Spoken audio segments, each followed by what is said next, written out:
अन्न की देवी माता अन्नपूर्णा को कोटि कोटि प्रणाम। आप सभी का स्वागत है मेरे YouTube चैनल भक्तिपीडिया पर।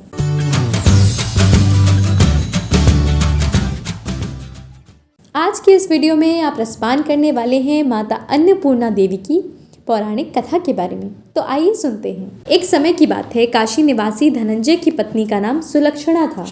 उसे अन्य सब सुख प्राप्त थे, केवल निर्धनता ही उसका दुख का कारण थी। ये दुख उसे हर समय सताता था। एक दिन सुलक्षणा पति से बोली, स्वामी आप कुछ तो करिए, इस प्रकार कब तक काम चलेगा। सुलक्षणा की बात धनंजय के मन में बैठ गई। वह उसी दिन विश्वनाथ शंकर जी को प्रसन्न करने के लिए बैठ गया और कहने लगा, हे देवादिदेव विश्वेश्वर, मुझे पूजा पाठ तो कुछ आता नहीं है, केवल तुम्हारे ही भरोसे बैठा हूँ। इतनी विनती करके वह 2-3 दिन भूखा बैठा रहा। ये देखकर भगवान शंकर ने उसके कान में अन्नपूर्णा अन्नपूर्णा अन्नपूर्णा इस प्रकार 3 बार कहा। ये कौन कह गया? इसी सोच में धनंजय पड़ गया कि मंदिर में आते ब्राह्मणों को देखकर पूछने लगा, पंडित जी अन्नपूर्णा कौन है? ब्राह्मणों ने कहा, तू अन्न छोड़ बैठा है सो तुझे अन्न की ही बात सोचती है, जा घर जाकर अन्न ग्रहण कर। धनंजय घर गया, स्त्री से सारी बात कही। वह बोली, नाथ चिंता मत करो, स्वयं शंकर जी ने ये मंत्र तुम्हें दिया है, वह स्वयं ही इसका खुलासा भी करेंगे। आप फिर जाकर उनकी आराधना करो। धनंजय जैसे का तैसा पूजा में बैठ गया। रात्रि में शंकर जी ने आज्ञा दी, कहा तू पूर्व दिशा में चला जा। वह अन्नपूर्णा का नाम जपता जपता रास्ते में फल खाता, झरनों से पानी पीता जाता। इस प्रकार कितने ही दिन तक चलता गया। वहाँ उसे चांदी सी चमकती वन की शोभा देखने में आई। सुंदर सरोवर देखने में आया। उसके किनारे कितनी ही अप्सराएं झुंड बनाए बैठी थीं, एक कथा कहती थीं और सब माँ अन्नपूर्णा इस प्रकार बार बार कहती थी। ये अघन मास की उजेली रात्रि थी और आज से ही इस व्रत का आरंभ था। जिस शब्द की खोज करने वह निकला था वह उसे वहाँ सुनने को मिला। धनंजय ने उसके पास जाकर पूछा, हे देवियों, आप ये क्या करती हो? उन सब में कहा, हम सब माँ अन्नपूर्णा का व्रत करती हैं। क्या होता है ये पूजा, किसने की है, इसे कब किया जाए, कैसा व्रत है, इसकी विधि जानना चाहता हूँ, मुझसे भी कहो। वह कहने लगी, इस व्रत को कोई भी कर सकता है। 21 दिन तक के लिए 21 गांठ का सूत लेना चाहिए। 21 दिन यदि ना बने तो 1 दिन उपवास करें। ये भी ना बने तो केवल कथा सुनकर प्रसाद लें। निराहार रहकर कथा कहें। कथा सुनने वाला कोई ना मिले तो पीपल के पत्तों को रख, सुपारी या घृत कुमारी वृक्ष को सामने कर, दीपक को साक्षी कर, सूर्य, गाय, तुलसी या महादेव को बिना कथा सुनाए मुख में दाना न डालें। यदि भूल से कुछ पड़ जाए तो 1 दिवस फिर उपवास करें। व्रत के दिन क्रोध ना करें और झूठ ना बोलें। धनंजय बोला, इस व्रत को करने से क्या होगा?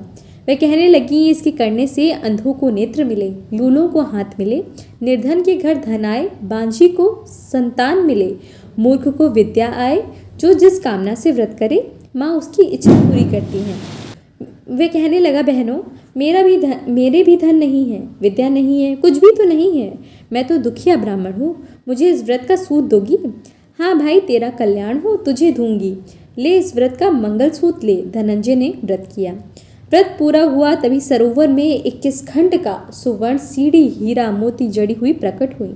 धनंजय जय अन्नपूर्णा अन्नपूर्णा कहता जाता इस प्रकार कितनी ही सीढ़ियां उतर गया तो क्या दिखता है कि करोड़ों सूर्य से प्रकाशमान अन्नपूर्णा का मंदिर है।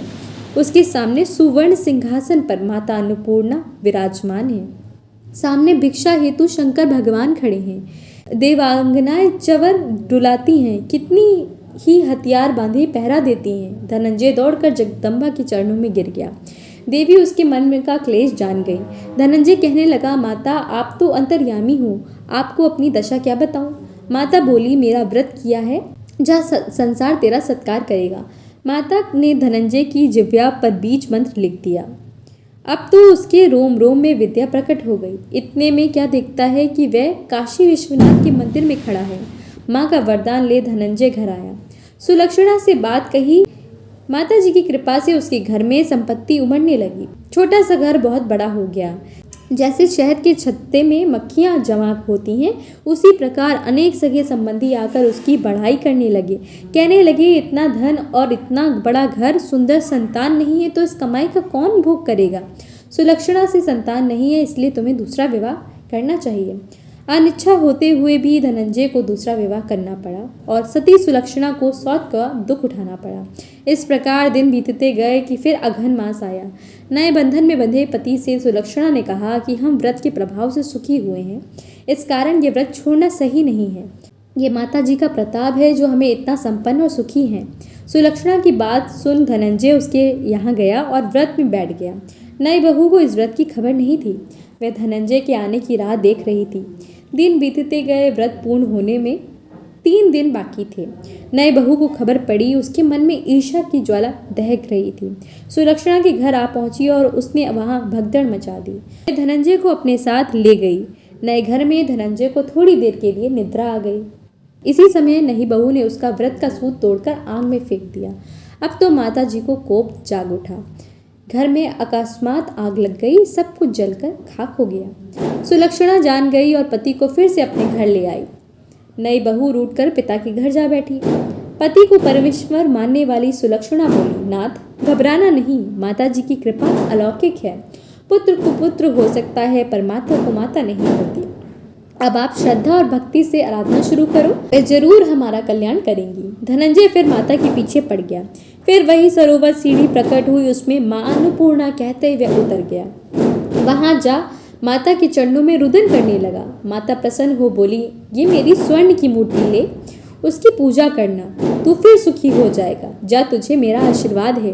तेरी स्त्री सुलक्षणा ने श्रद्धा से मेरा व्रत किया है, उसे मैंने पुत्र दिया। धनंजय ने आंखें खोली तो खुद को काशी विश्वनाथ के मंदिर में खड़ा पाया। वहां से फिर उसी प्रकार घर को आया। इधर सुलक्षणा के दिन चढ़े और महीने पूरे होते ही पुत्र का जन्म हुआ। गांव में आश्चर्य की लहर दौड़ पड़ी। इसी प्रकार उसी गांव के निसंतान सेठ के पुत्र होने पर उसने माता अन्नपूर्णा का मंदिर बनवा दिया। उसमें माता जी धूमधाम से पधारी, यज्ञ किया और धनंजय को मंदिर के आचार्य का पद भी दे दिया। जीविका के लिए मंदिर की दक्षिणा और रहने के लिए बड़ा सुंदर सा भवन दिया। धनंजय स्त्री पुत्र सहित वहां रहने लगा। माता जी के चढ़ावे में भरपूर आमदनी होने लगी। उधर नई बहू के पिता के घर डाका पड़ा, सब लुट गया। वह भीख मांगकर पेट भरने लगी। सुलक्षणा ने यह सुना तो उन्हें बुलावा भेजा, अलग घर में रख दिया और उनके अन्न वस्त्र का प्रबंध कर दिया। धनंजय, सुलक्षणा और उसका पुत्र माता जी की कृपा से आनंद में रहने लगे।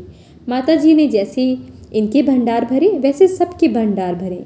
तो अगर आपको ये वीडियो पसंद आया है तो वीडियो को लाइक ज़रूर कीजिएगा। अगर आप मेरे चैनल पर पहली बार आए हैं तो चैनल को भी सब्सक्राइब कीजिएगा।